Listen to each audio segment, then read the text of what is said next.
এই ভিডিওতে আমরা দেখব how to take retentive or latch memory coil. আমাদের গত ভিডিওতে আমরা দেখছিলাম যে মেমোরি কয়েলগুলো এগুলো হচ্ছে জেনারেল মেমোরি কয়েল। অর্থাৎ যখন পিওসির পাওয়ারটা লস হবে তখন ওই মেমোরি কয়েলগুলো অফ হয়ে যাবে। কেমন? আর যেগুলো আমার রিটেনটিভ বা ল্যাচ এটা পাওয়ার চলে গেলেও সে কিন্তু অফ হবে না।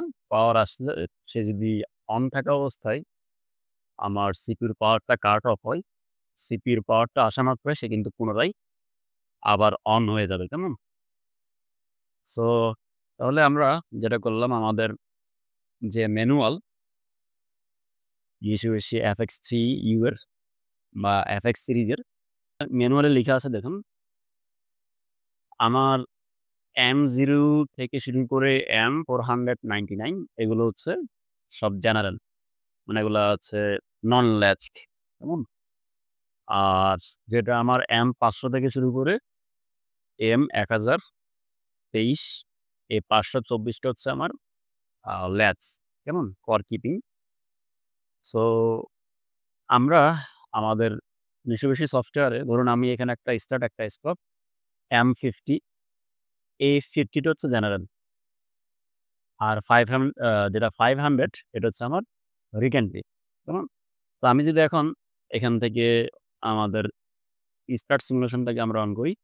সিমুলেশনটা আমরা অন করি।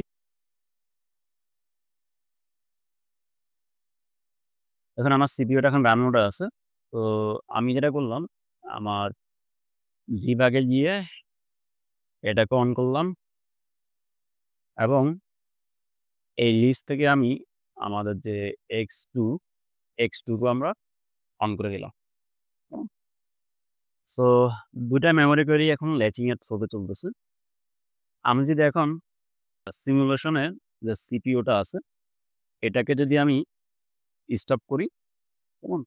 আপনি দেখেন আমার কিন্তু যেটা জেনারেল মেমোরি কয়েল সেটা কিন্তু অফ হয়ে গেছে। বাট যেটা আমার ল্যাচ মেমোরি কয়েল সেটা কিন্তু অফ হয় নাই। কেমন? আমি যদি সিপিইউটাকে আবার বা আমি এখান থেকে রাইট মোডে চলে আসি, আবার মনিটর মোডে আসি, কেমন? এরপর সিপিইউটাকে আবার রান করলে দেখুন যেটা আমার রিটেনটিভ সেটা কিন্তু রানই আছে। কেমন? আর যেটা আমার জেনারেল সেটা কিন্তু অফ হয়ে গেছে। কেমন?